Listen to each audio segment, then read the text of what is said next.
Goeiedag, good day, fellow South Africans and citizens of the world.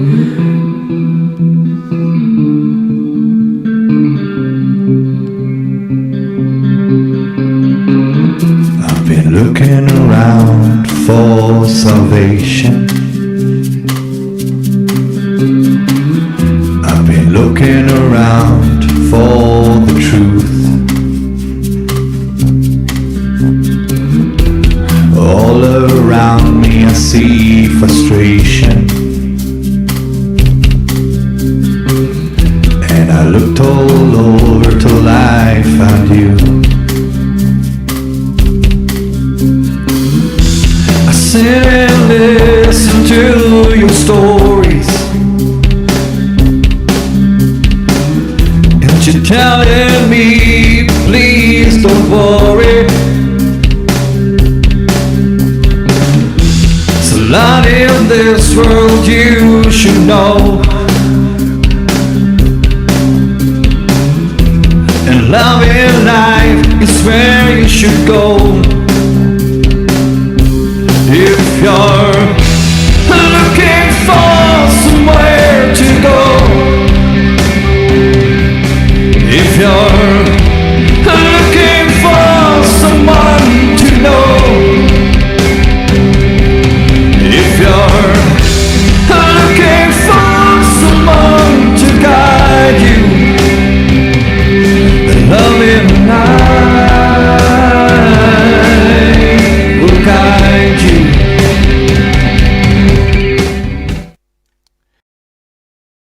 Goeienaand, good evening, fellow South Africans and citizens of the world, and welcome to tonight's very, very special live stream. And we're having it tonight as a result of the load shedding last night, which meant that Reyno couldn't join us, but tonight he can. Now, before we get started, please remember to subscribe, guys, to be kept informed. This is the Loving Life channel.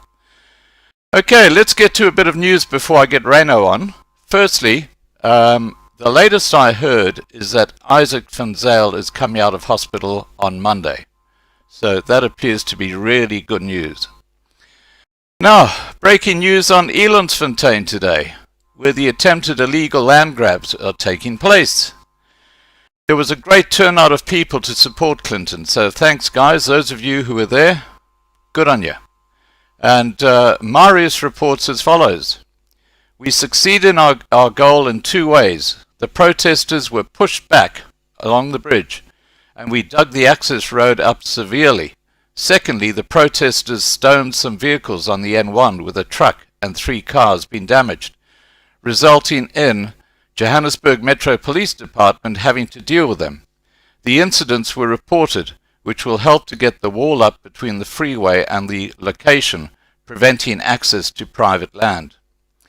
Now let's have a quick look at some images and short videos of what actually happened today at Elandsfontein. Here we go.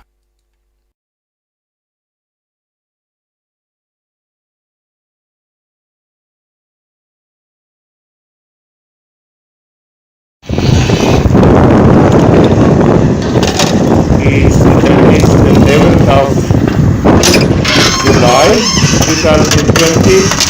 They're using the CLB to make sure there's no road available for taxis to go over the bridge to safeguard the floats here.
Okay, I think you get the idea.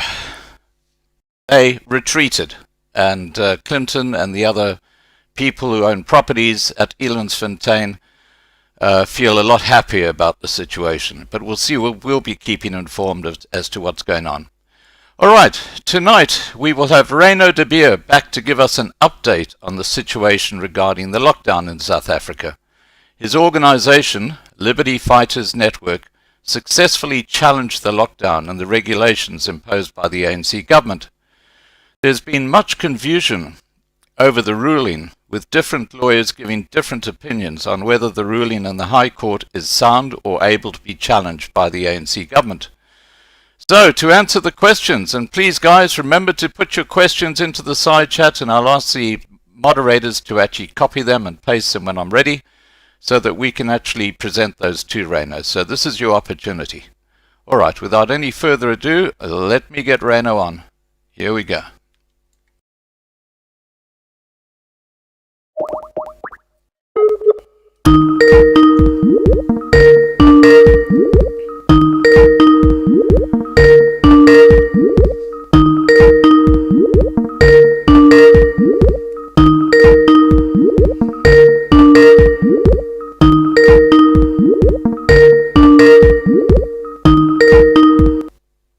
Hi, Reyno.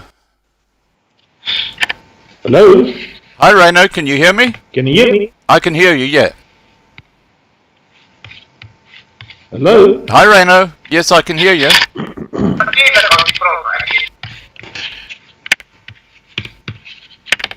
Hello? Hello, Reyno. Yeah, I can hear you. Yes, okay, there you can hear me. Okay. Now, Now, just switch on my... your camera, and we're up and going. Perfect. There you are. Fantastic. Okay, now I see you. Now, Reyno, we've got over 300 people already watching, so we're going to have a good audience tonight. Perfect. Now, there's been a lot of confusion over this ruling because different lawyers are giving different opinions on the whole thing, and that's why we need to speak to the man who's at the coalface. So what I'd like to do is ask you a set of questions which will help clarify things, and I've asked people who are watching to put their questions in the side chat so that you can answer them directly. Okay, Wonderful. the first question is, can you please explain what is the process going forward now that the minister has got leave to appeal?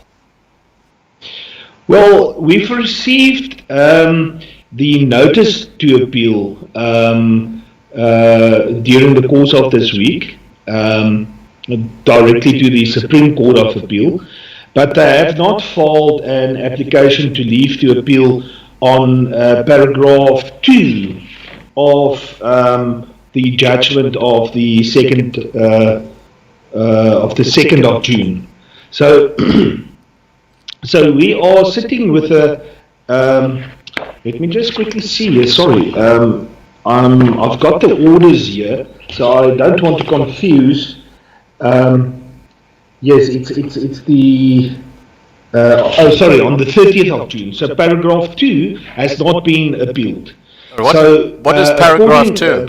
That is the one where the the judge did not grant leave to appeal, and that is where the interesting section or the regulation 48(2) is also mentioned in. Okay. But we'll get to that a bit later. Greater detail into that one. Yes. Yeah. They actually have, according to the, as I call it, the academic 10 days that was mentioned in the reasons of judgment, they've got time until this coming Tuesday, which is coincidentally also the day when the national state of disaster is also ending.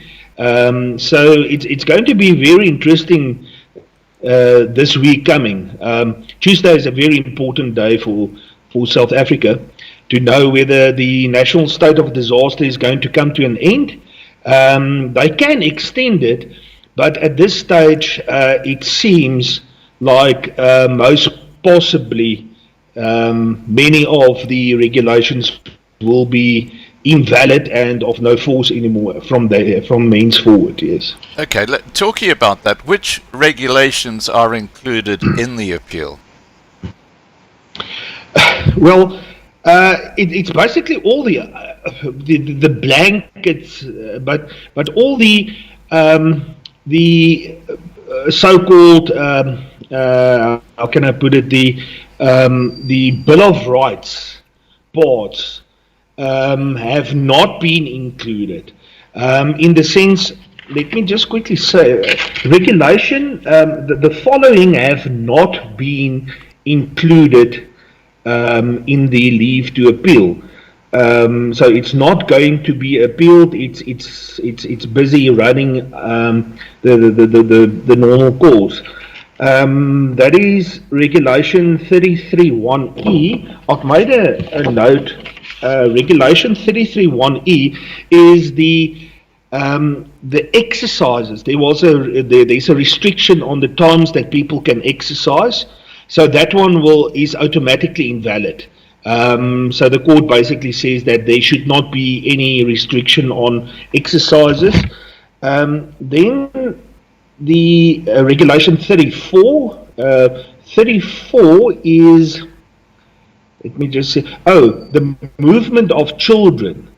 So according to the court, then it's totally unconstitutional to say that parents cannot freely move their children across South Africa. So permits will not be used for that.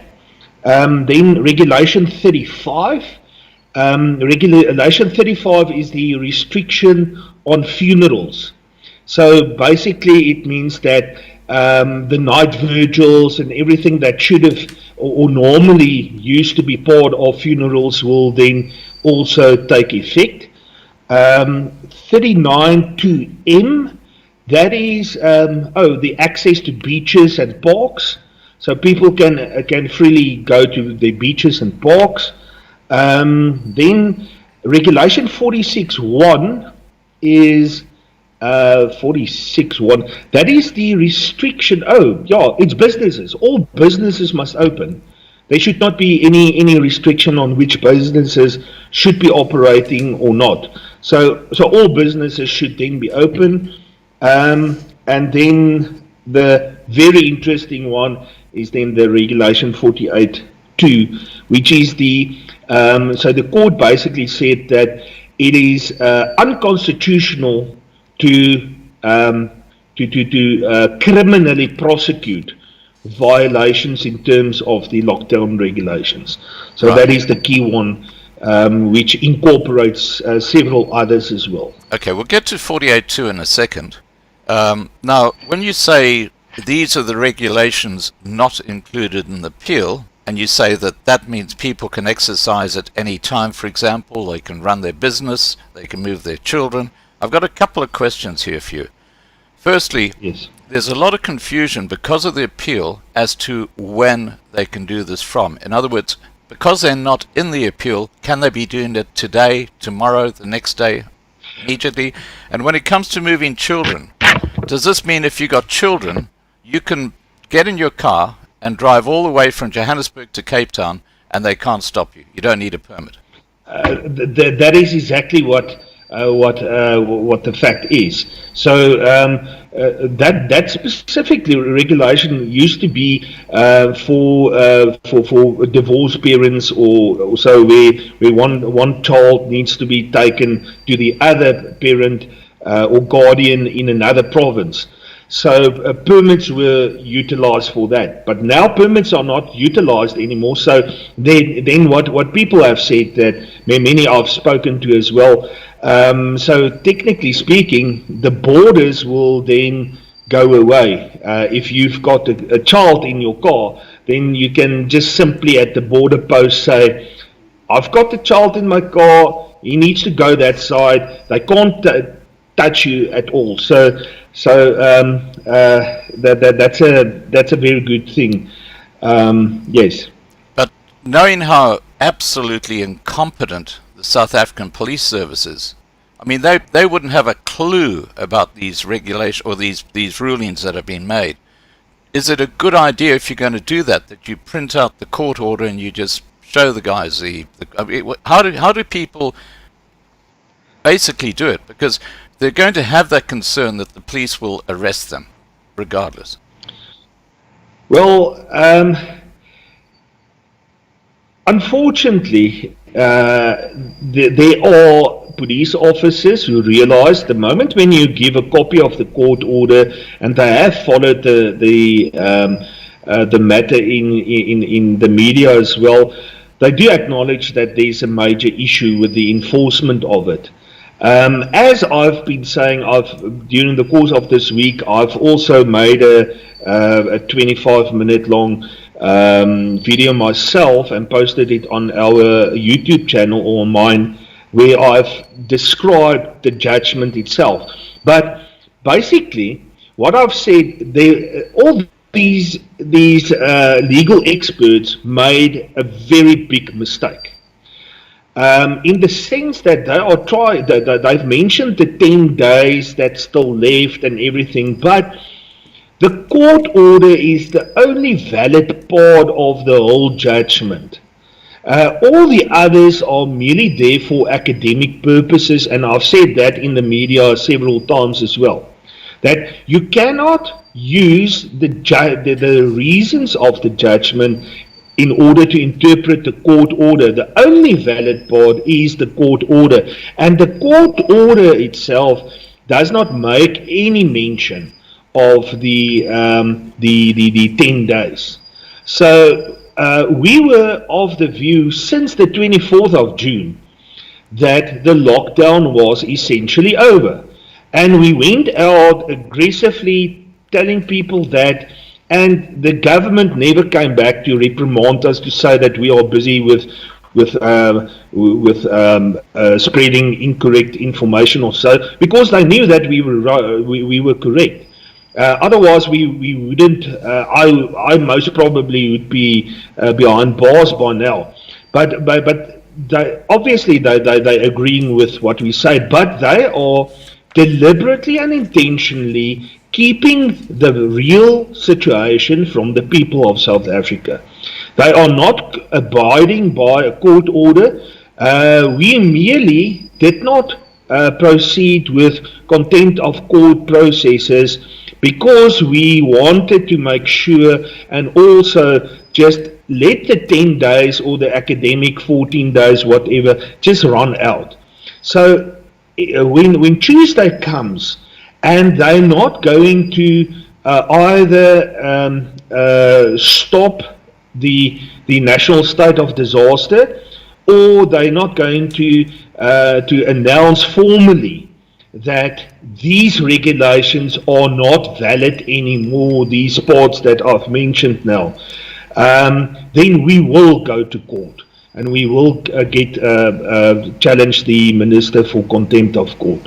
So that is the view that we're going to take in at that stage.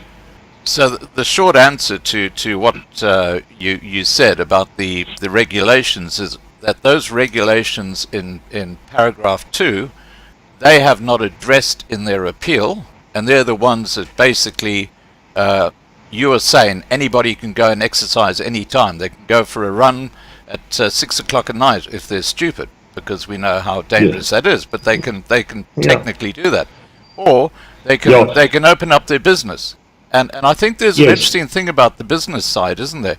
Isn't there something about if you've got your business open, you got to wear a mask or something like that? It doesn't matter what business it is. To just explain that side to us. Yeah. Oh, yeah. Since the beginning, there was this, this is also mainstream media who have been pushing and the wearing of the mask.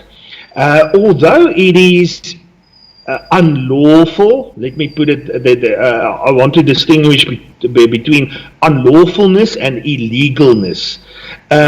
Because although it's unlawful or everyone must wear a mask when going into public, that was regulated in terms of regulation 5 and 33 and also partly, I think, in 46 as well, where it was specifically mentioned about the for 41. It was addressed that you must wear a mask, a cloth Right. mask.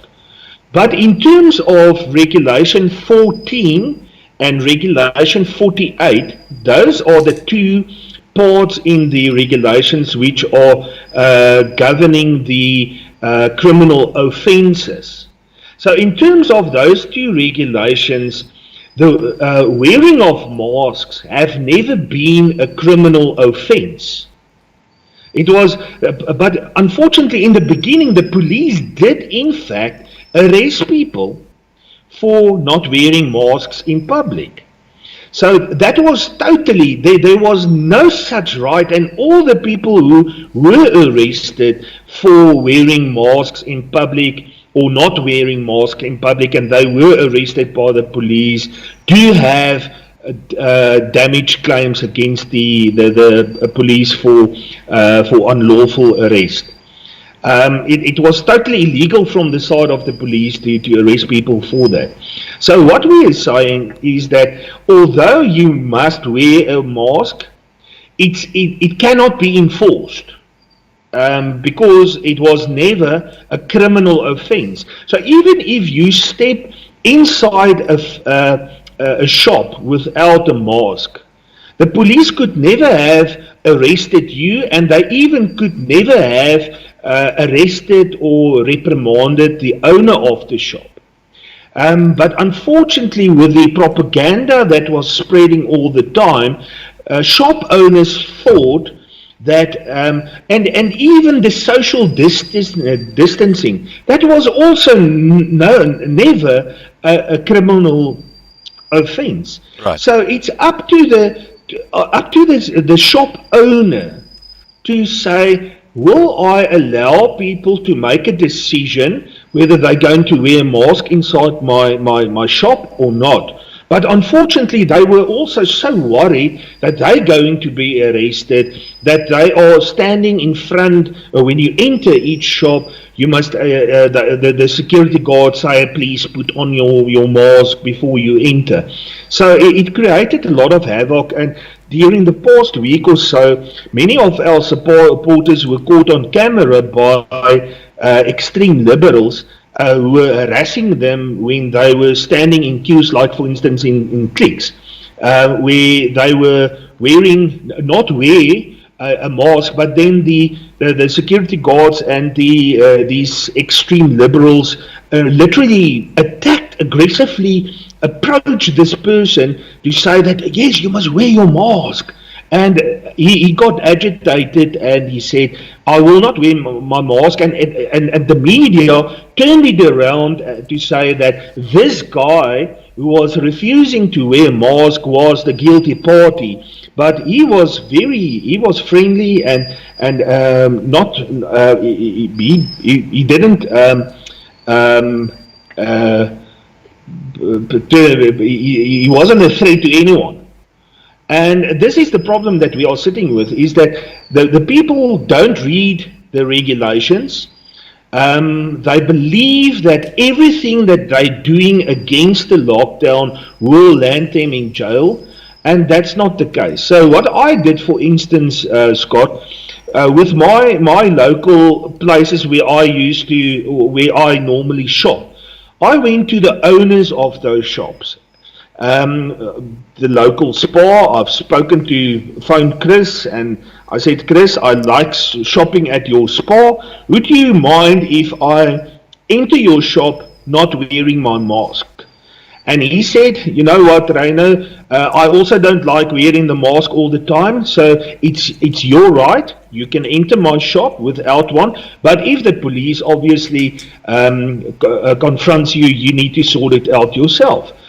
I said, no problem with that, because it's not a criminal offence. So now I can freely enter my local Spar where I always shop without any fear. All these people with a mask, they look me, they basically look at me as if I'm some sort of alien. But I don't mind. I choose not to wear the mask. I think it's making me sick. I can't breathe properly. And from what a test that I'm doing with people is that all these people who are so fanatical about the wearing of the masks, I do a simple test. I take peppermints with me, and then I start eating a peppermint, and I give it to my guest who's want to wear a mask, and then I blow out the peppermint out of my breathe it out, and then I ask him, can you smell it? Oh yes, I can. Well, you are actually smelling bacteria. So that is a common thing that we can do to just show to the people that wearing a mask is nothing about controlling the so-called virus. This is controlling us. Yeah. The government wants to see whether we are listening to them and whether we are obedient followers. That is all what this mask wearing is all about. It's similar but this is actually what I'm trying to tell people. The wearing of the mask is not doing anything about combating the spread of this so-called virus. Yeah. It's actually making people more sick. You are breathing in your own CO2, and which is actually making you sick. So get rid of the thing. It's not helping anyone. Okay. Yes, that's the main thing about that. Now, I just want to address people who are watching. We've got well over 500 people watching right now. Please, guys, remember to subscribe to be kept informed. We have some fantastic live streams coming up, and you don't want to miss them. Okay, now, the Bill of Rights. Central to your success was the Bill of Rights, Reyno. Now, correct, yes. Now, when we look at what's happened over the last few months, I think of two specific cases where people were arrested. There's that classic one of the woman walking her dog, with 3 police cars and 7 police arrested her with a 5,000 rand fine. And the other one is the gardener in Port Elizabeth, who was mowing the verge, and he got a 10,000 rand fine. Now, are you saying that because of this ruling that the court has given, those fines, even back then, are null and void? Well, the Constitutional Court before ruled that the moment when any law is unconstitutional, it's clashing with the Constitution, which is the supreme law, it's automatically invalid.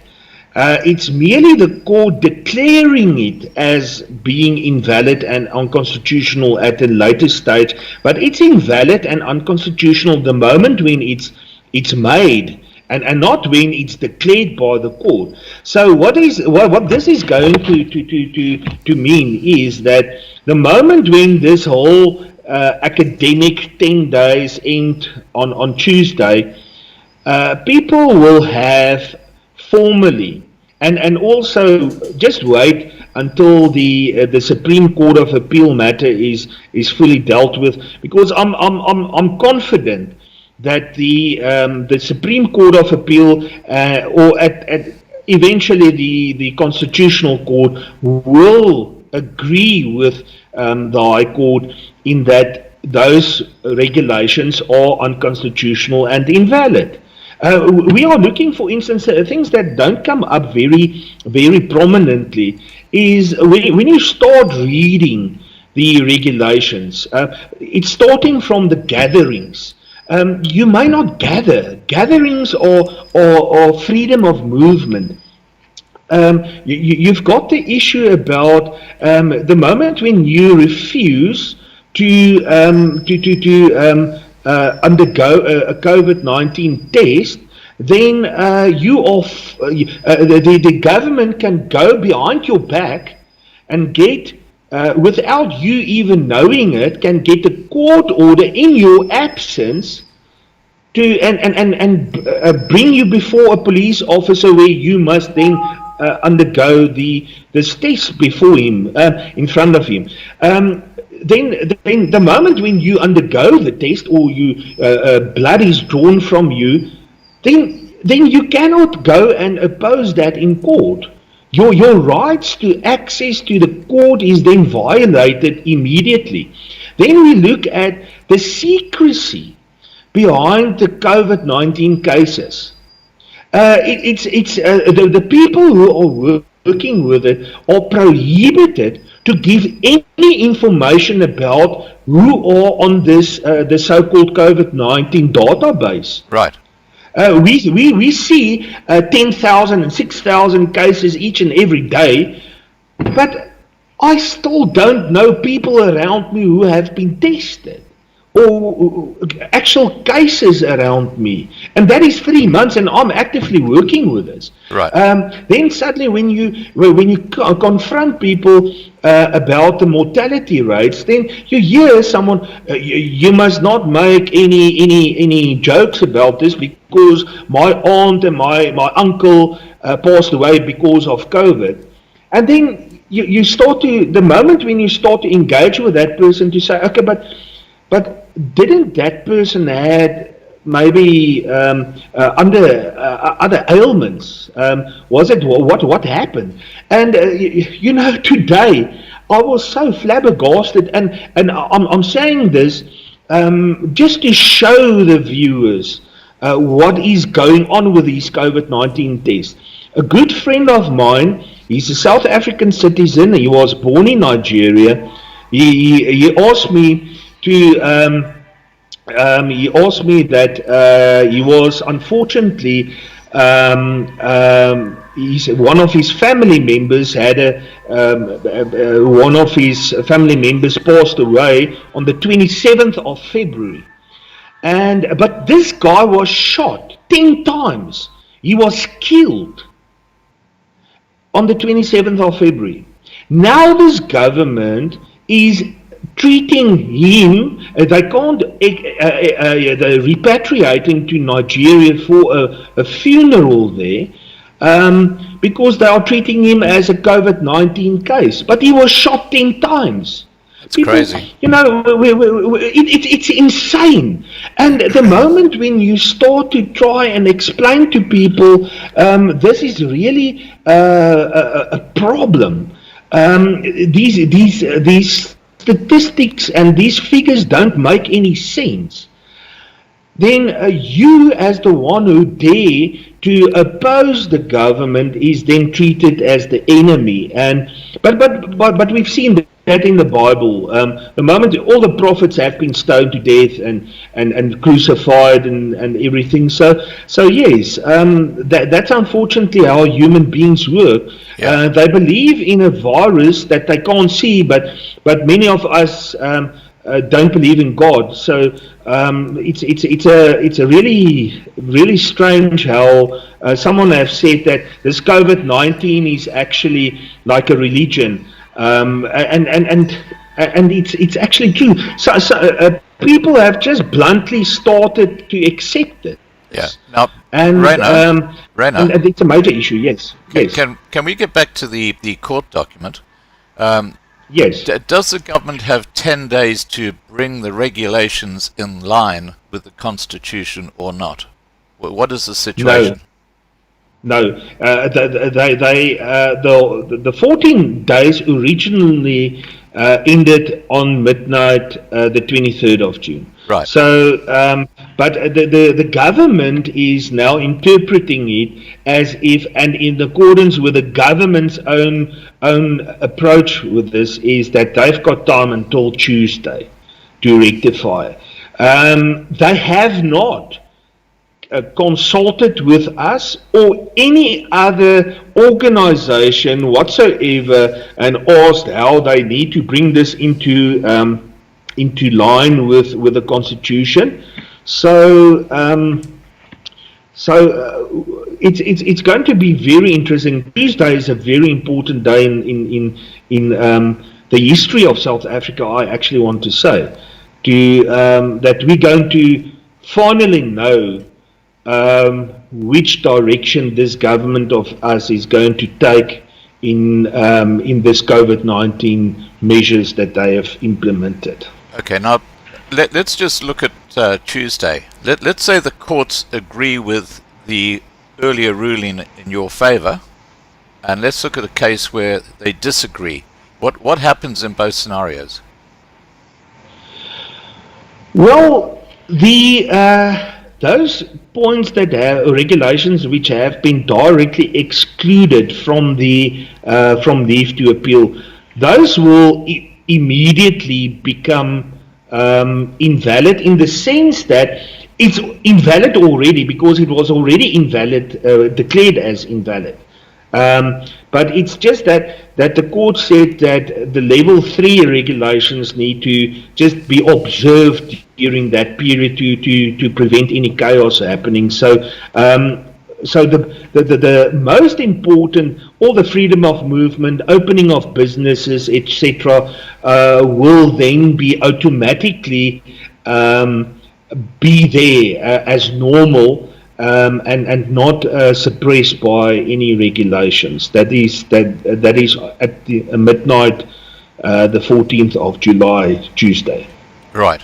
So what you're saying in effect is that even though you legally have a right under the Bill of Rights to go and exercise at any time of the day, you should perhaps wait until Tuesday, because that's when that period ends.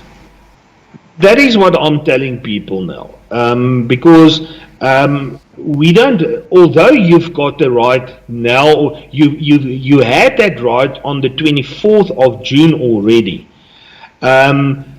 We are now sitting in the predicament that the police, they don't know how to enforce these court orders. They are waiting for the government, but unfortunately, the government will not come out openly and admit that they have been defeated.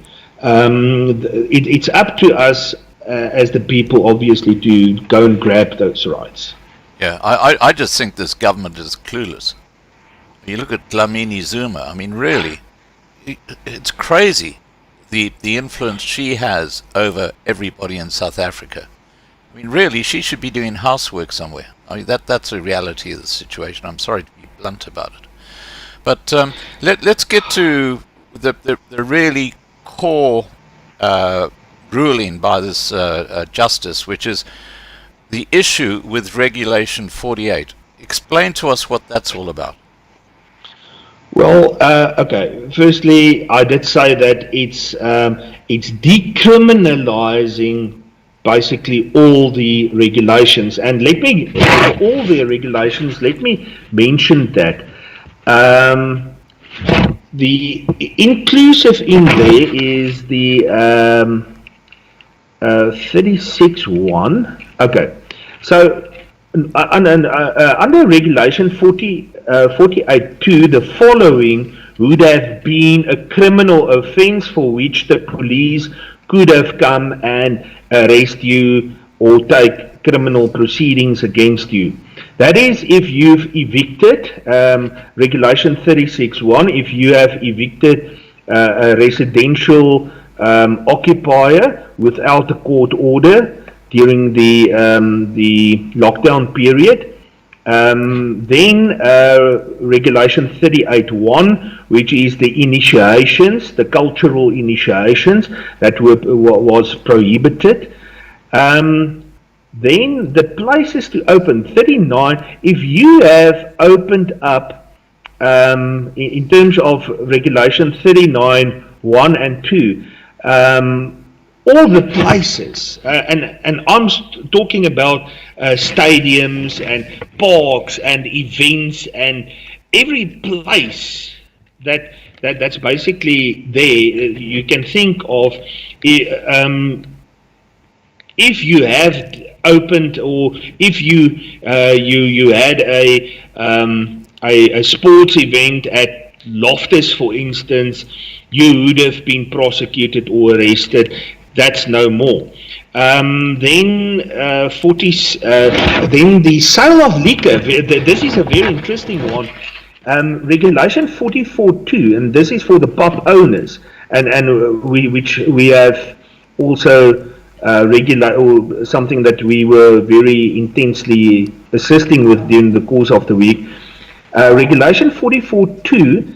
If you have sold liquor outside after Thursday, so you cannot be arrested according to this if you sell liquor after Thursday. So then regulation 44.4, that is the on-site liquor consumption. So for pubs or for restaurants where you sell liquor on site, that is also not criminal anymore. Regulation 44.5, that is the days the days physically or the times that was restricted. Then regulation 44.6, that is the events, and all the events physically that you can think of, like rugby games and sports events and concerts and stuff like that. That is also not a criminal offence anymore, according to this. So, and then the very important one is regulation 45 for the smokers. It's according to that, it's not a criminal offence to sell tobacco anymore. So that is basically the whole group excluded from or included within the regulation 48.2. Okay, now I think that final one you mentioned is really where a lot of people, millions of people, are really hanging their hat on. And Michelle Yes. Mullett, for example, says, please ask about cigarettes. So what you're saying is that you can go to a shop now and illegally buy cigarettes. They cannot charge you for buying Yeah. cigarettes. Even if the police are there, you can just say, well, middle finger, I'm going to buy some cigarettes. Is that correct? Well, it's not a criminal offence anymore to sell tobacco.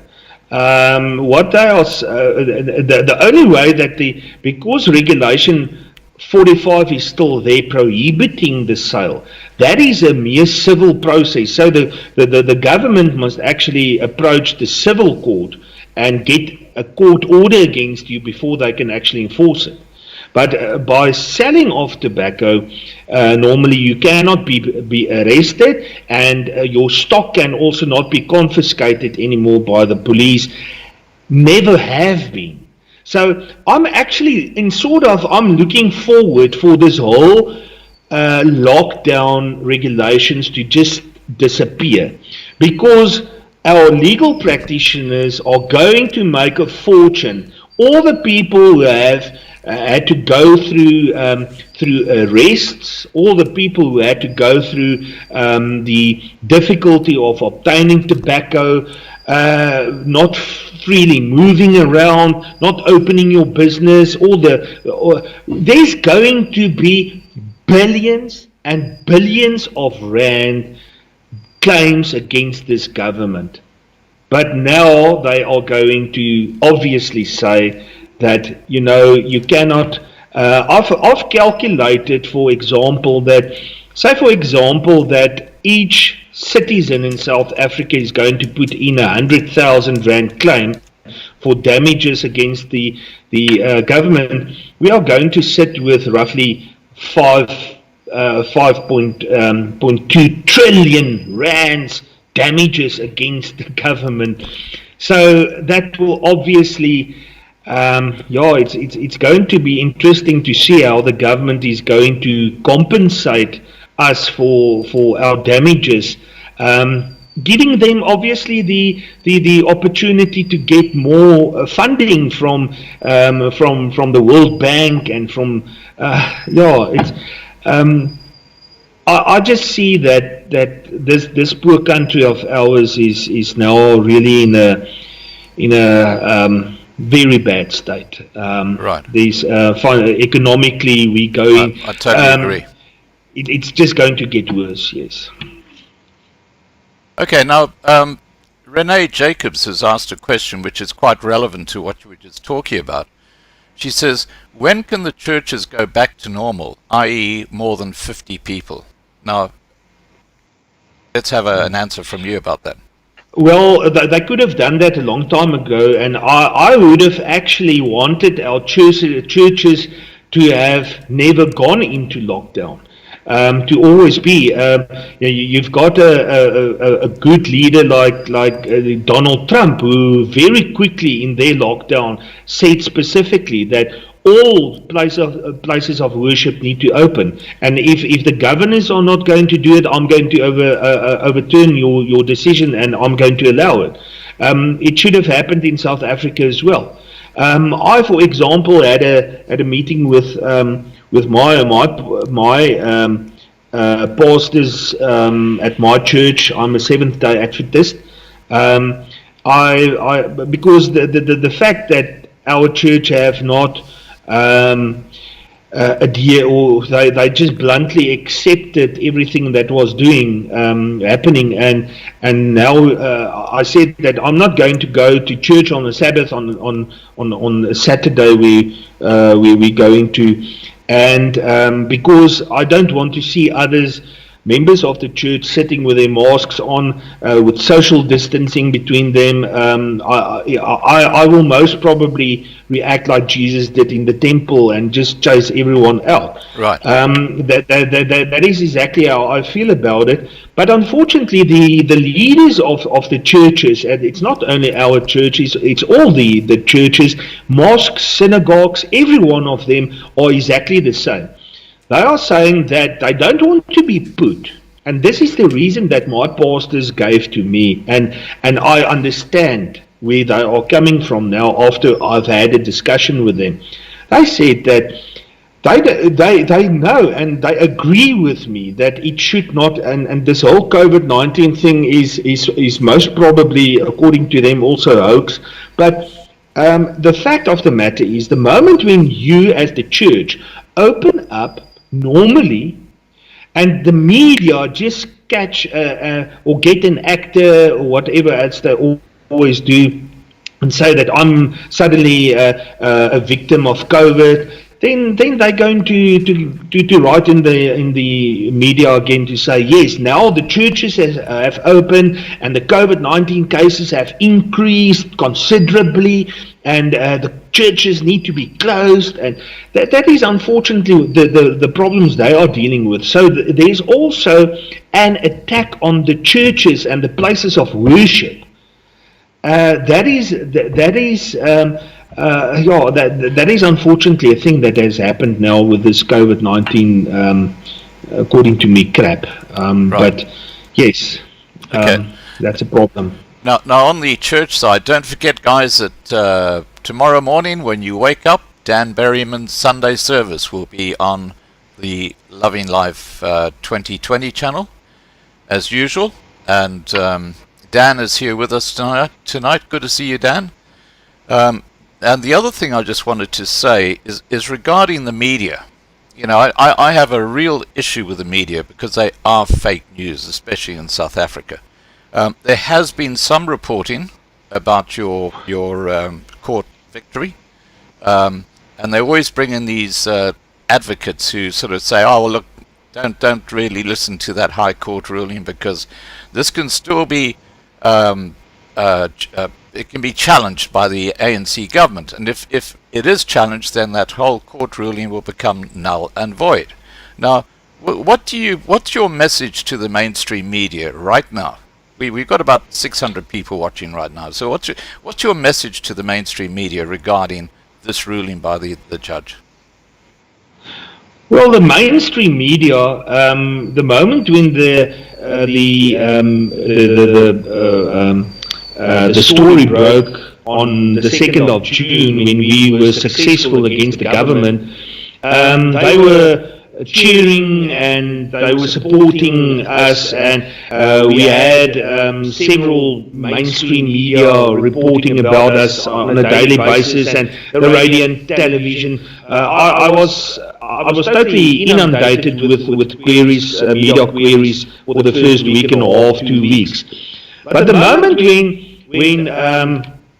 when they realized that this was a victory, a true victory for us, and that the government is now suffering, because we then came out on the 24th and said lockdown is over, go back to normal. They immediately stopped with the normal exposure that they used to give us. They even went as far as they got me on ETV on the Sally Bonnet or so show one evening, and this lady was totally attacking me from the beginning. I saw that, and I just I just bluntly said, you know what, this propaganda of the television must end. You must start spreading the correct news, and the truth is that the COVID-19 is a total scam, and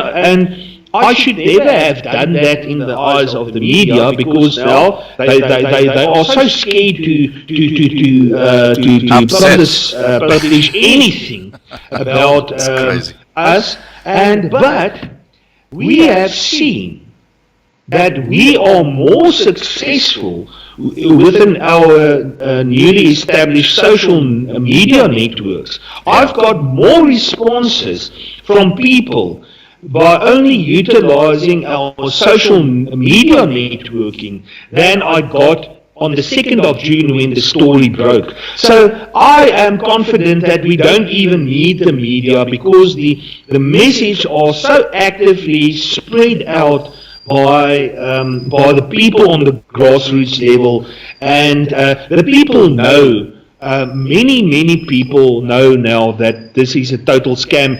After that show on ETV, I've received so many messages from people who just blamed. They said they are so happy that someone on national television spoke out about it, because they were too scared to tell others that COVID-19, according to them, is a scam, because they've seen the media telling everyone that you're going to be arrested if you do, and so they were scared. But when they saw me openly telling everyone this is a scam, people need to wake up, they said they feel free.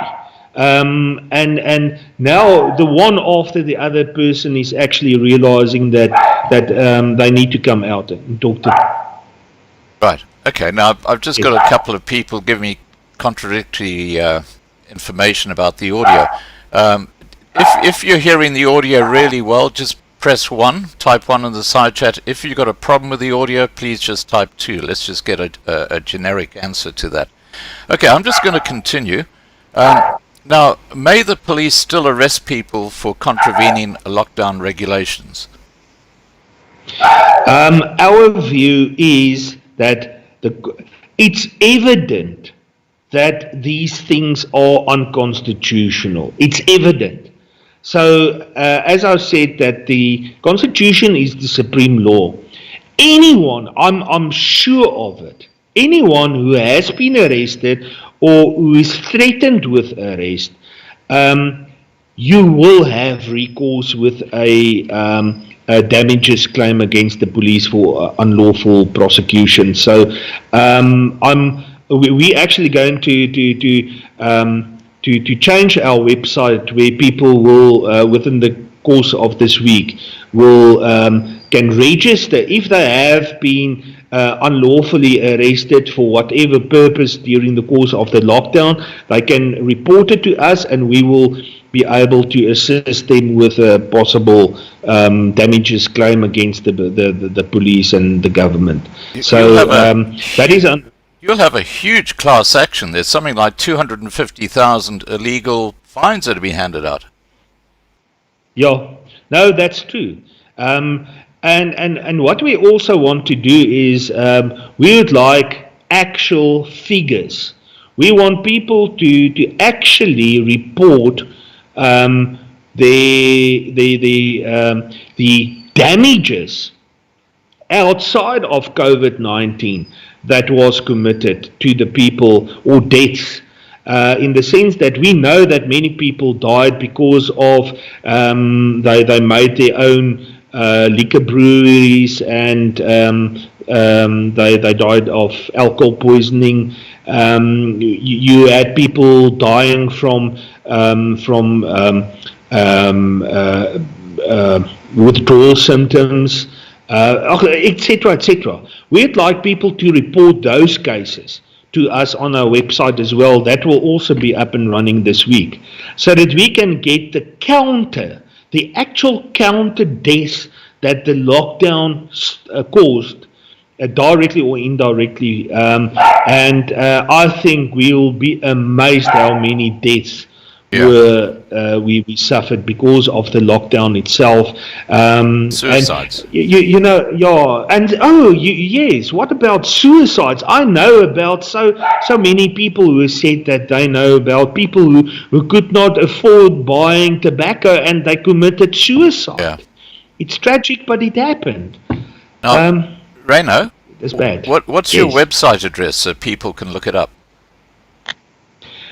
Well, it's www.libertyfighters.co.za.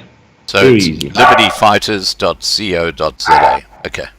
Yeah. All right. Look, the overwhelming response is that the audio is fine. So that's good news. Thanks for your feedback, guys. That's really, really valued. Now, please remember to subscribe to be kept informed. We have great live streams on the Loving Life channel, and we put out the news all the time. So we're like a news station here. And because I'm not in South Africa, I can tell it as it is. I'm not one of those people who run a leash like the mainstream media. And even social media, you've got to be so careful in South Africa. But here in Australia, I can speak my mind, and believe me, I do, as my subscribers know. Okay. Now, Reyno, next week on the 14th of July 2020, the national state of disaster will come to an end. Do you think the minister is going to extend it for another month?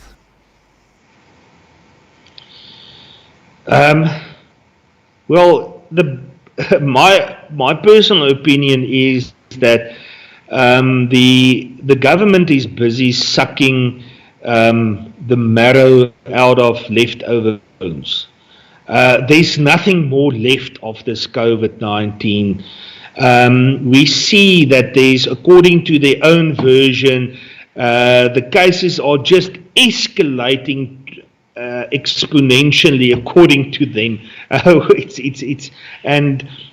It's clear that it's part of our daily lives now. But they still want to tell people that this virus is spreading so dramatically that it's going to reach your doorsteps very soon. It's going to be interesting to see whether they're going to extend it, but there's nothing more left in this lockdown. There's absolutely nothing more left. Besides, obviously, economical and social and personal destruction of our people. And they realize now as well that they need to start thinking about their voters as well. One of these days, they need to go back to the local government elections, and they need to get support. And will the sheeple again vote for the ANC? History shows for the past 26 years, it's unfortunately a very good possibility. But now they've got the COVID-19, the lockdown, Right. and a lot of people have suffered during this. So they need to make an informed decision whether it's going to be to the advantage of the government, the ANC, to keep on with this. I can't see that they can sustain it anymore, so they have to come to a point. It's we're only 3 days away. Last time they were announcing the extension of the national state of disaster in the middle of the month already. So now we are sitting, or long before the period for extension came actually. So let's see what the government is going to announce. I think it's going to be very interesting. Right. Okay, now I just want to respond to a couple of comments said in the side chat about one of these people who visits our live streams from time to time. Someone said in response to things that people say about myself personally that, you know, when you're a tall tree in a little forest, you get all the wind blowing against you. And look, that you can expect that happening when you've got a successful YouTube channel, that you're going to get detractors saying things about you which are completely false and fabricated. And you know, if I have to respond to every single one of them, I'll spend my life doing that. I'm just not interested. I don't get into personal attacks. So that's my response to what's going on there. I know myself. I know that I'm a good person, and that's all that matters. So I really don't care what people say. They're the ones who are going to be covered in mud. Okay, let's get back to the situation with the lockdown. Do you think that the Minister will ask the Supreme Court of Appeal for leave to appeal those regulations excluded from the order on the 30th of June? Well, we've already received the notice of appeal. So and not the application for leave to appeal, and it's going to be it will be clearly an abuse of process, of court process, if they suddenly pitch up with such an application on Monday or Tuesday. We will then immediately respond with an application in terms of section 18.3 or 18 of the Superior Courts Act, whereby we will ask the court for immediate execution of the judgment. So we will respond immediately with that. So I think they know it, and just the fact that they have not consulted with us, it would have been obvious that we are the applicants, so they should have then approached us to say, you are the applicants, what do you think should we then do to bring it in line so that we can just get you off our backs? They never did that. So and they only have 3 days left, and tomorrow is a Sunday. So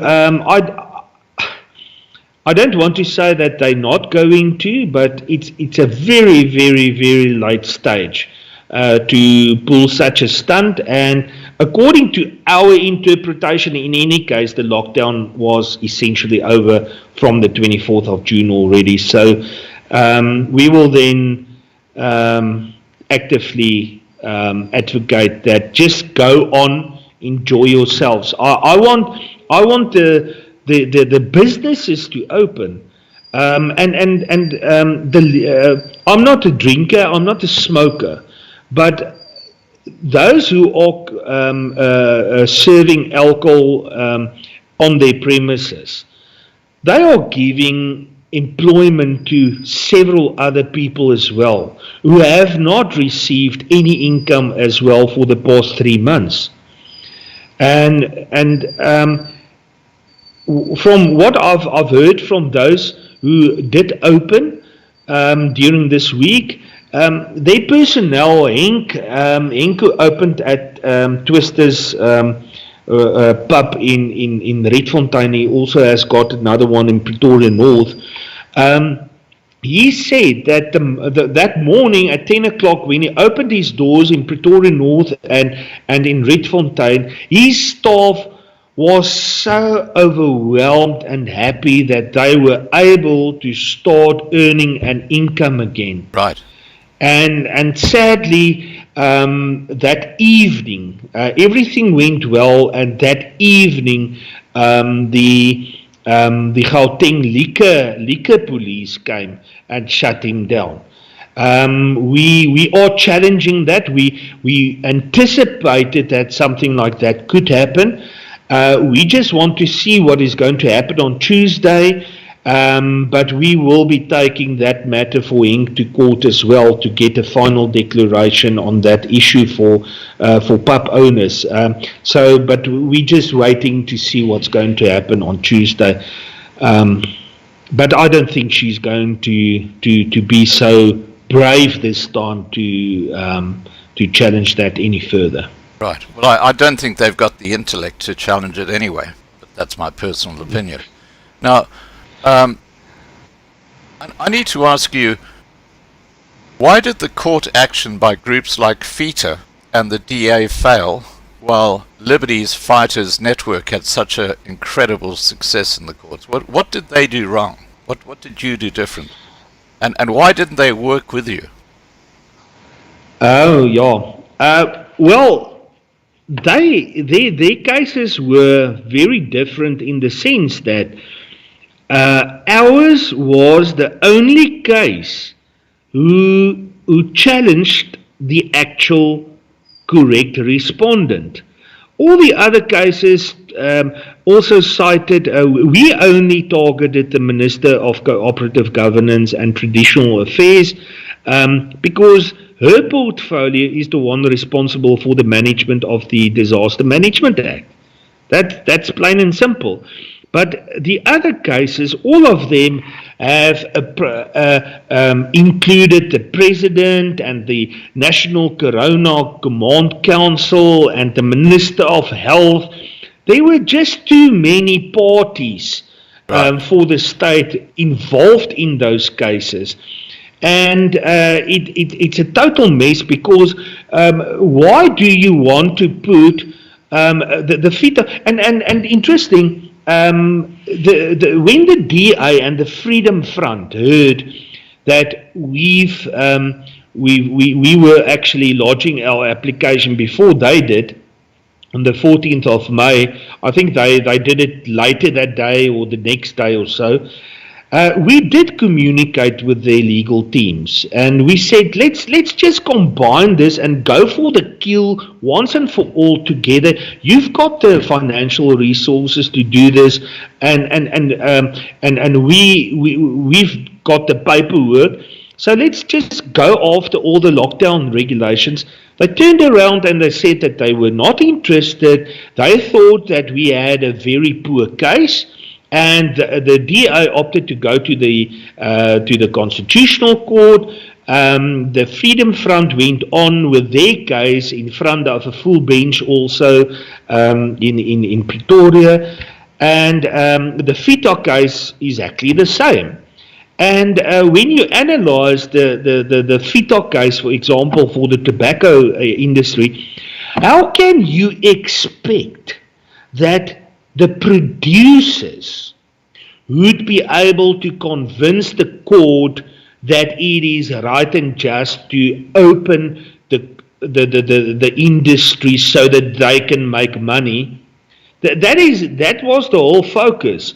They did say that it is the smokers needed, but that is not how the court saw it. So unfortunately, that case was doomed from the beginning. And I see that they have now applied for leave to appeal. I just need to go and check this leave to appeal application, because as far as I know, that they were actually supposed to go directly and wait for the Supreme Court of Appeal to give them leave to appeal, because it was a full court. It's not supposed to hear a matter for leave to appeal when three judges adjudicated it. But I need to go more in detail in that one. But you cannot expect, they did not address the problems experienced by the people. They did not address why it was so essential for the people the people had to go in, or the smokers had to go in mandatory rehabilitation without being assessed by medical practitioners. That is, you cannot do that. Any doctor with who really knows how to treat rehabilitation patients know that you cannot go into rehabilitation without proper medical supervision. And this country, this government just simply pushed them into forced rehabilitation, expecting that they're going to be rehabilitated. And then we also know about the money that is made from the illegal trade by allegedly family members of the Zumas themselves. So yes, this is totally insane, and unfortunately, the DA is now preaching a lot of things that now they are questioning the minister what information she had in order to go into lockdown, and they need to follow the process against through the High Court to eventually make it or let the Disaster Management Act be declared as invalid or so. But they were part and parcel of the decisions on the 15th of March already. So it's a total. I don't believe the DA. I think the DA is just another side of the ANC. Honestly, I think that is the diversion from the side of the ANC to have created the DA, because you know that people like Helen Zille are also directors, or used to be directors, of the Open Society Foundation of George Soros as well. So I don't believe in what the DA and the Freedom Front is doing, and also FITA and also BATSA. I think they are just doing that. It's tactics utilized by the ANC government. That's what I believe is going on here. Right. Okay, I'm going to now go to the questions that have come through the side chat. There are quite a few here. And please, guys, just remember to put your questions into the side chat, and I'll present them to Reyno. Now, the first one that came up that I saw was from Mark Sanderson. And he says, Reyno, well done for doing a wonderful job. Any thoughts of when we can travel again? And Marlena says the same thing, basically. She says, what about national and international travel? Do you have any thoughts on that? The problem that we are sitting with here is that I think people have confided in the World Health and Health Organization just put a lot of crap in all the countries' throats, and unfortunately the travel ban is an international ban. Many other countries do have it. So until it's sorted through the United Nations and all the other international bodies, I do foresee that international travel especially is going to go through a very difficult time. National travel, I've told people who's doing who's got game reserves and tourism destinations in South Africa. I've told them, you know what, just plainly open. As long as you've got your sanitizer stand in front of your doors, and you just have a board there to say that please wear your mask, whatever the case may be. I can't see that anyone can prevent them from operating normally. It's just so those tourist travel destinations, I would say, must just plainly open. And we must just come to a point to defy. We must honestly defy this government. We can all see that whatever they are doing is unconstitutional in the sense of the lockdown. Whatever they are doing with this lockdown, we must just defy it. The more of us who are just defying it, the more they will realize that they are actually doing this only for themselves. That's my take on it. Right. Okay, we got a related question here from Ranger Jakes, who says, I'm a freelance tour guide. There seems to be confusion about if we can operate or not. Any clarity from Reyno? Government can't expect me to just throw away an income. Someone phoned me last night, similar question, said that they've got a combi where they put travelers in or tourists in and take them for a drive. And I said, you know what, the taxi operators are now operating at full capacity. With just let your tourists just wear their masks. And pack your combi, your car fully operational, and the government cannot tell you that you are not supposed to operate in that way. But the taxi industry had the guts to tell this government, we're going to defy you, we're going to put full loads in, we don't care what you are saying. We must follow suit. We must do exactly the same and just defy this government. That is my total view about this. The police, the regulations have been changed so many times that the police they don't even know the basics of the Criminal Procedure Act.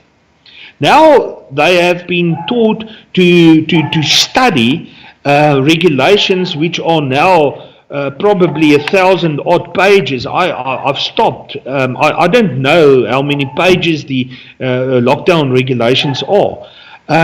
They don't know anymore. They are focusing on tobacco and liquor. Those are the two main things they are focusing on now. All the other places like gyms and dance studios and travel operators go and open. The police are too dumb to understand. Most of them are just too incompetent to realize which ones should be open and which ones not. So just go and open. Right. Now, just on that point, your exposure to the mainstream media has actually been very limited and very biased. Have you actually been invited onto any radio stations to discuss what your court victory is all about, like 702 or something like that? Have they ever approached you to talk about this? Oh yeah, I've been on so many radio stations discussing it, and also television as well. So as I've said, in the first 2 weeks or so, the media, mainstream media, and the radio stations were quite happy to get me on their shows, but and write articles about us. But I've noted that since the incident on ETV now 2 weeks ago, so the media have physically sort of seen me as a enemy of the media, number one. So they realize that, you know, if we're going to give Reyno de Beer more airtime, then he's going to destroy the media, and we don't want that. But as I've said, I don't care, because I've seen that social networking works a lot, and we've also received international assistance from people who are also helping us with our social networking. So we're not concerned about that at this stage. Right. Well, there are a lot of jealous and twisted people out there. You just got to recognize that. That's what the reality is. Now, Dylan Thomas Prowse has asked, please could you ask Reyno if Liberty fighters could work towards having our borders opened? The borders, the provincial borders, definitely, we can automatically open that in the sense that if you've got a child with you, you cannot be stopped if you've got a child with you. That is the interesting thing that this judgment actually is opening up. But it's, this whole lockdown, we'll see what's going to happen after Tuesday. Because it's totally not sustainable anymore in the way that it's been addressed to us.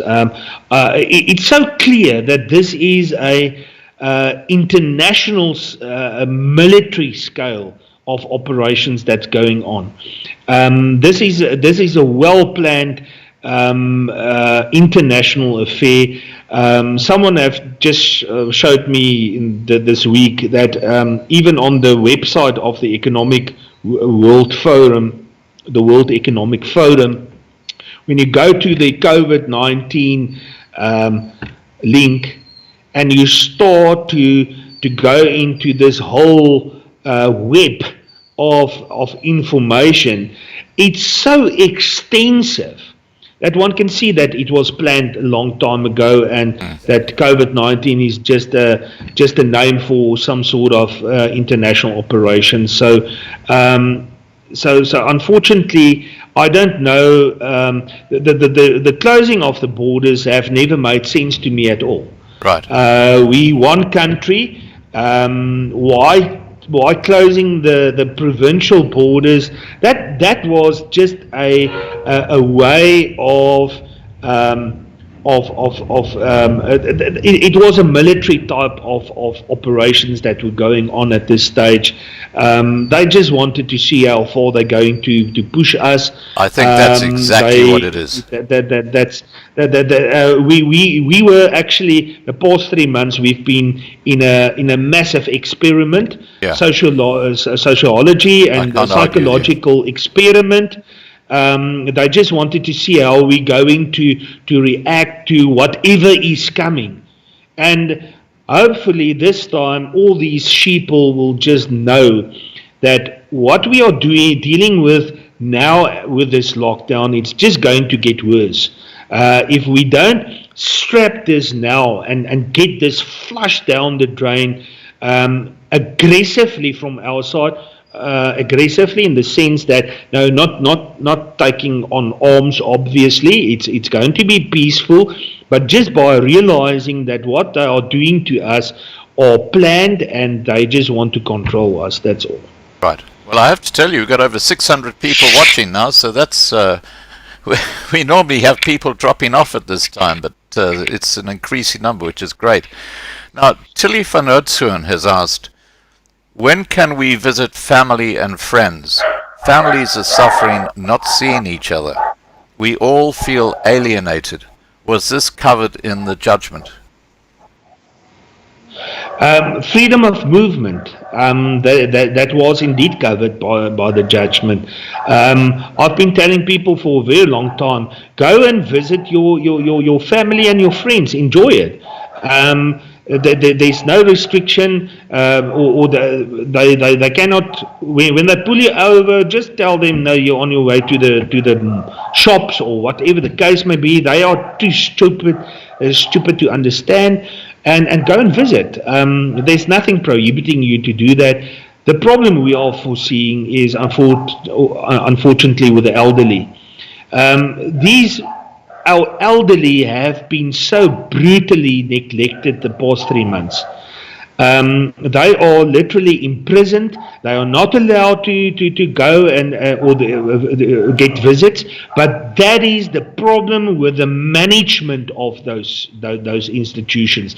They could have, if they wanted, They could have allowed access to the elderly a long time ago, and they just bluntly they part of the problem. The moment when we deal with the ANC, we need to deal with those management structures in the elderly houses and everything as well on the same level as well, because they just bluntly accepted what the government was saying. They knew, they could see that it was affecting the old people, our elderly, at a massive scale, and they just sat back and did nothing about it. So this one lady phoned me last night and said that she just wanted in her town, wanted to organize that the old people cannot just go out for the day to a farm, to just enjoy themselves at the farm. And this manager said, no, they're not allowed to go out. That is the problem we are sitting with. And I must say here that it's mostly white people who are doing this towards their own people as well. It's not a matter that it's a black people doing it to the white people. Us white people like to stab each other in the backs. We can't stand together, and hopefully what this lockdown is going to result in is that we all realize that we are, doesn't matter which race you are, culture you are, we are all suffered throughout this whole lockdown, and we need to combine our powers to take on this government, definitely. Right. Okay, now Tinus Miller has asked, please ask Marius if all this cost for this court cases will be billed to all the ministers and government officials and not to the taxpayers. To ask Marius. Okay, I think he meant the Reyno. Oh yeah, no, but he meant Reyno. He says, ask Marius. Yeah, it should be Reyno. I can be Marius for him, don't worry. But what I've said was that, unfortunately, they know that. They've got an unlimited resources for legal action, and they will continue doing it until they can't anymore. And yes, we have asked in our application that the minister, in a personal capacity, must pay the costs, but the court felt that the costs need to be addressed by the Supreme Court of Appeal.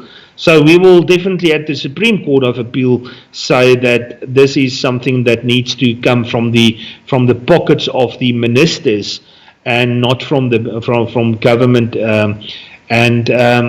Talking on that point, I'm someone who's going to advocate actively to say that the parliamentarians and the cabinet and all the government workers, they all had the privilege of getting their full salaries during this lockdown period.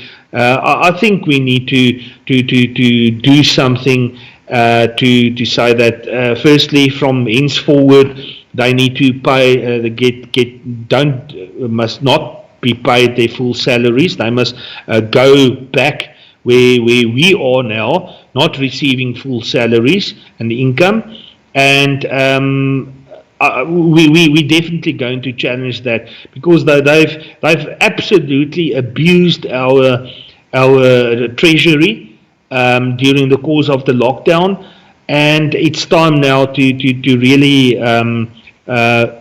Tuesday is going to be a day of reckoning. Right. We will immediately know what direction we need to take from our side, and so we are sitting back, holding our thumbs that our prayers have been answered, that it's going to come to an end. Really, I've been praying a lot for that, and but if it's not, then we know exactly what to do and how to do it. So we're just sitting back and wait for Tuesday to happen. Right. Now, Ray Firster has asked, if the Constitution is the supreme law, why have the more than 100 apartheid laws against whites not been challenged yet? It's not necessarily that those laws have been is not aligned to the Constitution. You've got many laws that are currently utilized on a daily basis, which do come from the apartheid era, and obviously it's utilized and there's nothing wrong with it. It's not that because a law is coming from the apartheid era that it's automatically unconstitutional. It's just to observe whether the content of it is unconstitutional or not. And I've heard this question many times before. But it really doesn't make sense. For example, you've got acts in South Africa like the PI Act, the Prevention of Illegal Eviction from and Unlawful Occupation of Lands Act of 1998, which, according to me, is less aligned to the Constitution than the practices that the court utilized during apartheid. Because there you could have the processes were much better in the court itself than it's currently in relation to the eviction matters. So this it's people must not think that if a law is from apartheid era that it's automatically unconstitutional. Right. Okay, Rachel Yonk has asked, I still want to know how we can make the government or take the government to court without money. Can you think of a way? I guess that's a class action, isn't it, if you've been arrested?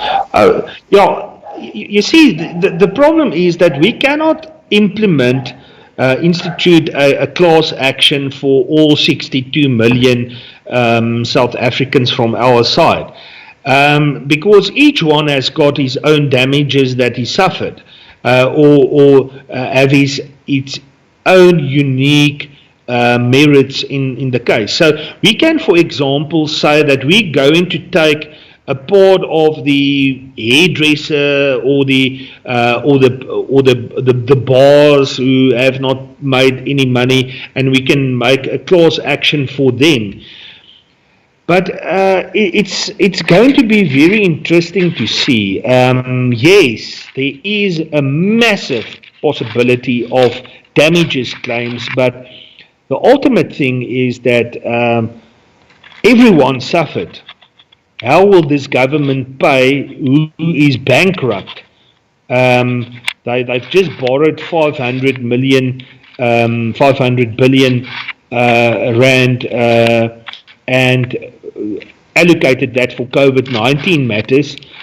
I don't know how this government is ever going to compensate all of us. I would love to actually have the government, the cabinet, then at least punished to be entertainers in Loftus Versfeld or so. For us on a Saturday or so, they must have a concert or something. Then maybe we will be entertained by them in compensation for all our damages eventually. But it's really bad. It's going to be interesting to see what that is going to bring in. Yes. Okay. Now, Viking Boer has asked, what was the price for the 1 million graves that they're digging? How many backhands were involved? You heard about that, didn't you? I have, yes. Now, obviously, a lot of backhands, but that is not the only case. There are we've seen this scam that was going on, and our strategic researcher Andreas Stelzer was specifically also involved in that, where we've identified or assisted to identify this scam going on in the Eastern Cape, and it's not only centered in the Eastern Cape, but doctors were paid 1,100 rand to go and visit households to just tell them what the COVID-19 is all about. And for each telephone number, they got 1,100 rand for this whole scam worked out a couple of million rand. This is where the COVID-19 money went to. There's another one that was brought to my attention today about the feeding scheme of schools, where the money allocated to these feeding schemes for the children does not add up to what the kids are actually going to get at the end of the day, because the people who have tendered for it and who's going to get the tenders, they're going to be paid much more than the food that is going to be distributed. There's so many of these scams going around, so we just need to monitor that. Yeah, well, the Minister of Finance warned just yesterday that the country is going to bankruptcy. He actually said that, and now they're paying out another 200 billion rand in social welfare. It's they're completely clueless. But anyway, let's get back to the questions here.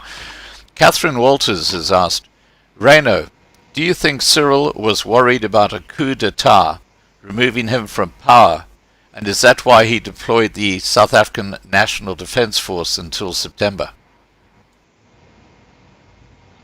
Well, I've heard from very good informants that apparently there was something like 20,000 soldiers deployed, but professionals said that there is not even 8,000 soldiers in South Africa that is deployable. So I think that those are also just one of those fake news, thumbsuck things that the government have done.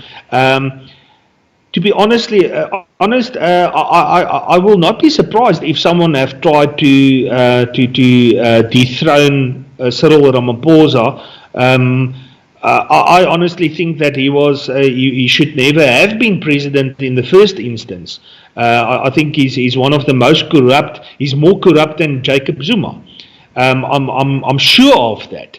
There's so many people who have come forward in the past couple of months giving information about his involvement, especially in the mining industry, with his brother-in-law Motsepe and everyone.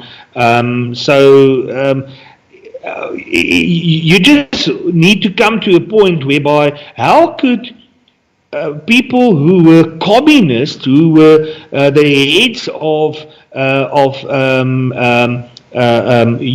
trade unions, eventually come to be super capitalists. Yeah. It's just impossible for them to have climbed the ladder to that point. And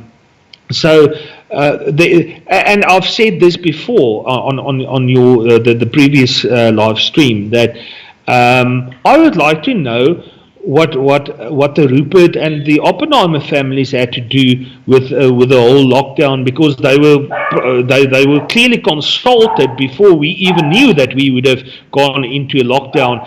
That is state capture. If Jacob Zuma is going to go for state capture investigations, Cyril Ramaphosa and the Rupert and the Oppenheimer families must follow. Exactly. That is how I feel about it. Yeah. And whatever this country is so corrupt, and we need a new regime. We need a new broom which is going to sweep clean. 26 years. People were. I've said this on another show, the Teta show last year on SABC, to say that the white people in South Africa was ready in 1994 for extreme economic change. We waited for it, but it never came. Now, 26 years down the line, we've got political parties like the EFF. We don't like them, but unfortunately they are asking the correct questions. Why do we now, 26 years down the line, must I, who wasn't even old enough to vote in 1994 have to suffer for the sins, so-called sins of my forefathers. Right. Now, okay, guys, we seem to have lost Reyno for a second. I'm sure he'll be back. We got a poor network connection. While we're just waiting for that, I love this comment by Bruce Basters. He says, Scott, this is the most extraordinary stream. 600 watching and 590 of them are doctors. Sorry, carry on, Reyno. We lost you there for a short while. It was just the internet connection. Okay, can you hear me now? Yeah, we can hear you, yeah. Okay, perfect. No, I've just said that, no, we need a regime change now. We cannot wait for it any longer. The moment when this lockdown is, we're going to actively advocate that we need special national elections in this country within the next 6 months. We need to work towards that, and I would like all these smaller parties that did not have the financial backing as the bigger ones before. They need to all come together at the end of the day. Many of them have very good policies in place. I think we need I've discussed this with a party leader this past week. We need a new CODESA. A new CODESA where we're going to negotiate the new democracy in South Africa after the lockdown. A lot of all the political parties, excluding, I don't want the DA, Freedom Front, and all the 14 who have neglected us during the times we desperately needed them. Yeah. I don't want any one of them nearby. I want to focus on the others who have not been there, whose policies are very good, who's got very good ideas of bringing this country back to normal. I would like to put all of them back in a hall like CODESA, and we need to negotiate from our side the new South Africa as we wanted it to be. The constitution need to be rewritten. This constitution was actually chosen for us. It was never a constitution where the people actually actively participated in the formation of it. So I would like a lot of changes coming, and the time is now, not later. Right. Now, it's interesting because Cornelo has asked a related question. He says, please ask Reyno of his plans for the Liberty Fighters Network in the next election. I think he's talking about, are you going to set up a political party? We have discussed it between our executive, and we said that we are comfortable to be a pressure group, a movement now, to represent the people against the government at this stage. Because the moment when you open, if we're going to start a political party now, we're going to lose confidence, or the people are going to lose confidence in us because of the nature of politics. We don't want to go that route. So let us be the fighters for the people at this stage. We are comfortable with it. When it comes to elections, we will make a decision whether we're going to have a formal political party at that stage. But irrespective of the fact whether we will or not, we're not going to stop with what we are doing, and we are on a roll, and we actually like what we are doing at this stage, and feel that we've got more support as just a normal movement than any other party at this stage out there. Right. Okay, Dan Berriman asks, Reyno, the problem is when you go into a big store and try to buy cigarettes, they won't budge, no matter what you say. How do you get around this reality? Yeah. Well, as I've said, we must wait until Tuesday. Tuesday is going to be the D-Day for all of us. Yes, the many shop owners that we have approached said that they are willing to sell it. They're willing to take the chance to sell it, or the risk to sell it. But the manufacturers apparently had the problem of providing stock to the shops. So yes, that was a major issue. So otherwise, if the manufacturers would have provided stock to them, it would have been very easy and to just sell and get this to such an extreme state where the police is just impossible to enforce it.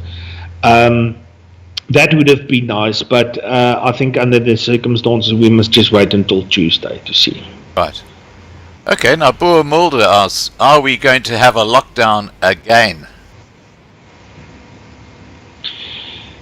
It depends on what we want. I don't want one, and there's no way that I'm going to adhere to any of those regulations. I am prepared to rather sit in jail disobeying unconstitutional court order or regulations or lockdown than sitting and obeying this government. I will never do that ever again. I thought in the beginning that I could have accepted the initial period. But it turned out to be a total mess. It's not never again from my side. Right. Now Mickey Fenter asks, Scott, is the COVID pass real and the ID 2020? Well, before you respond to that, Reyno, I'd just say that it is very real. They've issued 50 million COVID passes, and South Africa is going to be one of the test areas, and there are 7 other countries involved in that too, mainly in Europe. I think one of the others is Canada. Over to you, Reyno. Well, we all know by now that there's something terribly wrong with COVID-19.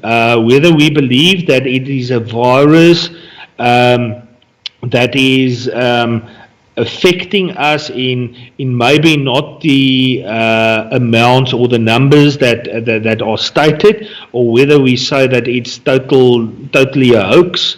I honestly believe that it's a hoax. It's not a virus. It's not anything to do with a disease. There are also the major issue about Roundup. And Monsanto with buyers, where engineer also yesterday, day before yesterday, he phoned me and he informed me about what he has experienced, and his research were into Roundup, saying that because of Roundup that was sprayed all over, it was mixing with the particles in towns, in cities, and that created cyanide. And he believes that the COVID-19 cases, especially with the blood clots that are forming in some of these patients allegedly, are definitely symptoms of cyanide poisoning. So those are the things that we need to look at, and there are so many people send me their research they've done over the past 3 months. I don't have the opportunity to read and go through each and every one of them, but the fact of the matter is that there's COVID-19 is not what they say it is. The numbers are not nearly what they say it is. It's a total scam. The mortalities, as I've said before, with this friend who indicated that his family member or someone in his family was shot, and now it's suddenly a COVID-19 case.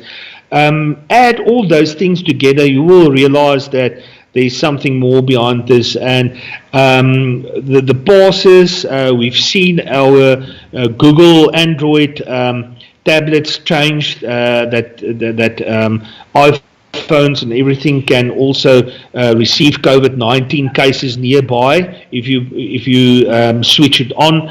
So yes, it becomes more and more like the sign, the mark of the beast in Revelations. Where you can't buy or sell without the mark of the beast, and this is really. I don't want to go into too much religion, but I think our religion is actually giving us answers that we need to go and explore and actively realize that it's time. We need to do something now, or else we're going to wear masks and be robots for the rest of our lives. My daughter was supposed to go to school, grade R, last week. I refused her to go because I said that I will not allow that my child must wear a mask and not play with her friends. She is not a lab rat, and I'll rather teach her at home than putting her in a situation whereby she's just going to be a robot. No parent should allow that to happen to their children. Rather get rid of the state schools. Don't send your child to the state schools. Rather do homeschooling. There are people, neighbors who can assist. If you just go on Facebook, there are groups of support in the area where someone can assist with homeschooling. Rather take your child out of this propaganda machine of our schools and teach them at home. Much better to do that. Right. Now, I've just got to say that I think the biggest scam that I've seen in a long time were these 100 ambulance scooters. I don't know if you saw the video footage of Zwelium Kesey sitting in one of the little ambulance trays next to the bike as they rode down the road. He looked like he was freaking out of his mind. And then later he goes on to say, oh, what a wonderful idea, we have to do this all over South Africa. But of course now he's changed his tune and saying, no, they can't work. I mean, 10 million rand for 100 of these things. It is just extraordinary, the money that's been thrown around. Okay, let's continue. Jenna Cotty says, please ask Reyno about the load shedding we're currently experiencing yet again. And there's a related question which is coming from Erica. And she says, please ask Reyno about the load shedding we're currently experiencing yet again. Our town has 2 load sheddings each day for 2 months now because our municipality did not pay their bill. Well, we all know the problem with Eskom. Eskom is one of the top problems economically in South Africa. The issue is that they've got too many staff. The staff are eating up the money that is pushed into Eskom, which is supposed to be utilized to extend the electricity provision network. And unfortunately, the moment when we are going to start to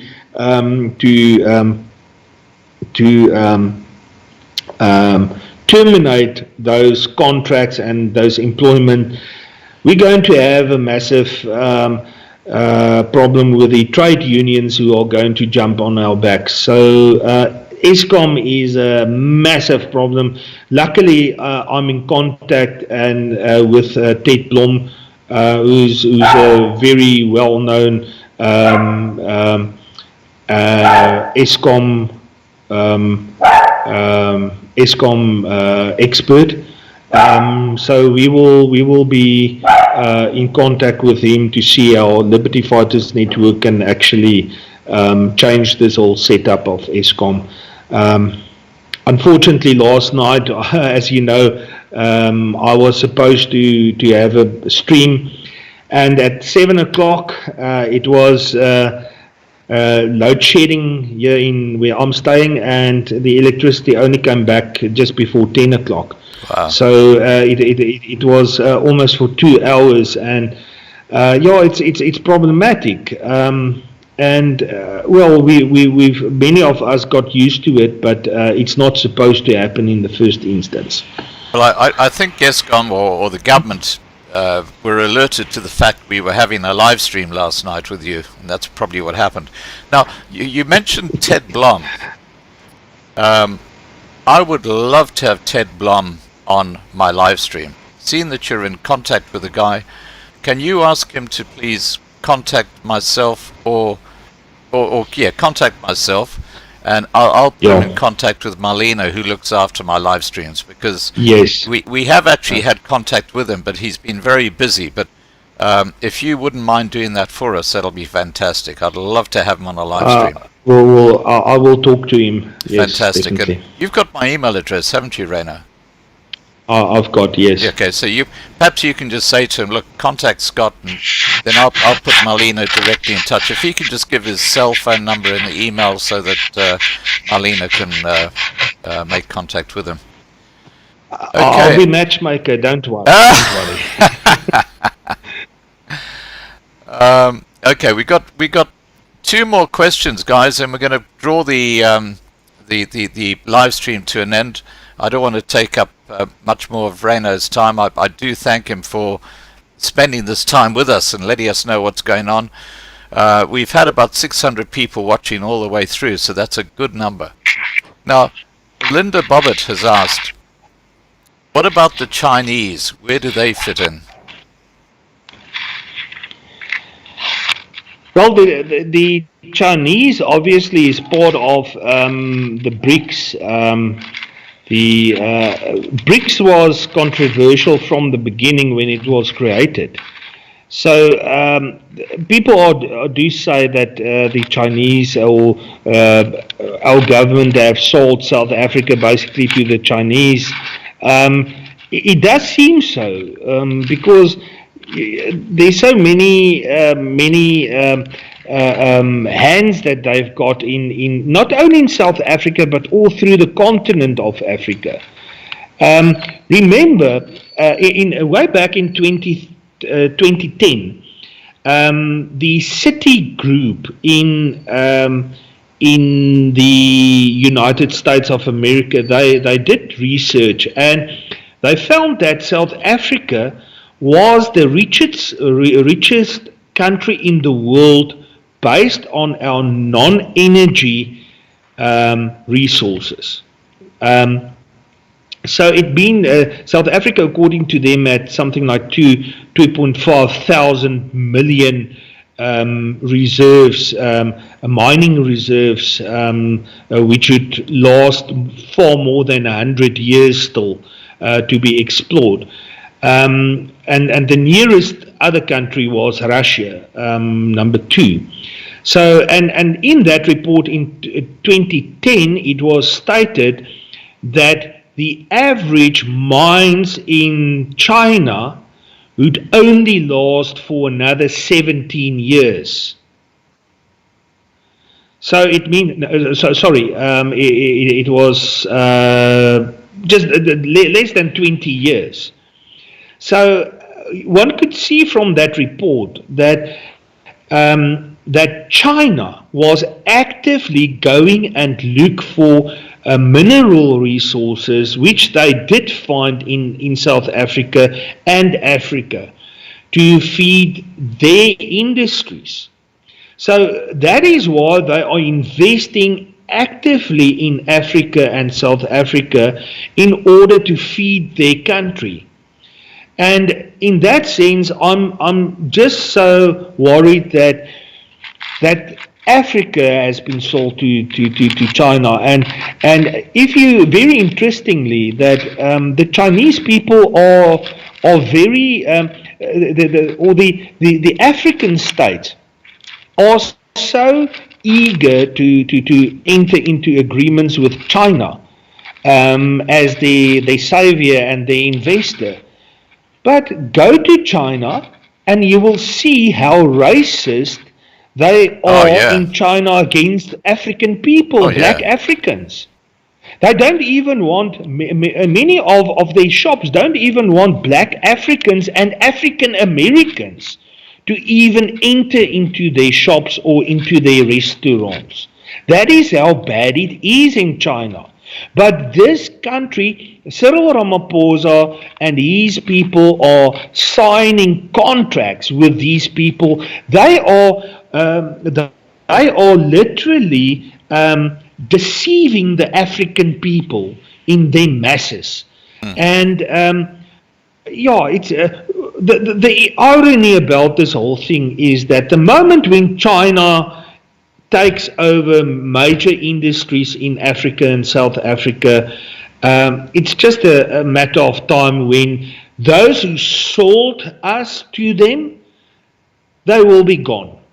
They will be on their islands. They will be overseas in Switzerland. They will be in somewhere in Europe, enjoying themselves, retiring, because Cyril Ramaphosa and everyone in cabinet is actually at a retirement stage. So they are just now at the last front where they're going to destroy this country of us, and then they're going to say bye-bye. Now we're going to go on retirement out of here. Yeah. That is what's going to happen. And so we definitely need to have a look at the influences of China in South Africa. Yeah, look, I put a very interesting video up on the Loving Life 2020 channel earlier this morning. It goes for about 45 minutes. And you got Donald Trump in a round table with about 8 other people, and they're talking about how communism has destroyed countries like Venezuela, Cuba, etc., etc., etc. And it's interesting that South Africa is following the Cuban model. We even have over 200 of their doctors here supposedly treating people with COVID-19. Now, I just want to say, Reyno, thank you once again so much for joining us tonight. I think everybody's got a much better idea as to what the situation is and what that court ruling means, and that's fantastic, because there has been a lot of confusion. I will send you a link, Reyno, to this video that you can hand out to your friends or put up on social media, because it's a great way to let people know what's happening. I just want to thank the moderators. Thanks, guys, for the fantastic job that you always do. And for those who've joined us tonight, I hope that you've learnt a bit more about this court ruling and its impact on the lockdown. I've certainly found it very, very informative. Now, I'm going to close off with a request by Viking Boer. And he says, we all need some inspiration tonight. Please ask Reyno if he can sign off tonight with a prayer. We are all in need of some hope for the time ahead. Now, I'll gladly, anyone who's asking me for prayer, I'll gladly give one. Before you do, so let me... Reyno, before you do, is there a message you'd like to give to everybody watching this video now or watch it later? Just in like a summary. Stop following the mainstream media and what the government is saying. Whatever government is saying in the mainstream media, just go and check for yourself. Go and explore it yourself. When government is saying that there's a disease called COVID-19, go and explore and see what the other people are saying about it. And don't go and look for answers elsewhere in mainstream media. Go to other resources. Start reading. Start listening to what other people have got to say, and make up your own mind. Don't let me or this government or anyone else tell you what is the best for you. You are the only one who can make that decision, and for that you need information. Go and look for it. Right. Okay. Now, Reyno, if you wouldn't mind closing this live stream down with a prayer, we'd really appreciate that. Yeah. Well, it's a bit awkward. I would have loved thinking about, but this is just going to come out of my heart. I think that is the key thing at what we need to do. I'll gladly share prayer with everyone. Dear God, thank you that we have someone who's interested in getting the truth out there in the eyes of Scott. Thank you for what he is doing, being a vessel for your great work. God, please bless whatever he is doing for the people, and thank you for everything that you are doing through him and through people like me and several others like us. God, we know we are in a very bad situation at this stage. We unsure, we confused, but please give us the serenity to accept the things that we cannot change, the wisdom, the power to change the things that we can change, and also the wisdom to know the difference. In your great holy name, the creator of everything, through your Son and the Holy Spirit, we ask that you look after us and you guide us, and we ask this, that you please look after our elderly people, our children during these difficult times. Thank you very much for everything that you are doing in your great name. Amen. Amen. Yes. All right, guys. Thank you so much, Reyno, for that. That's lovely. I'm going to shut down the live stream now.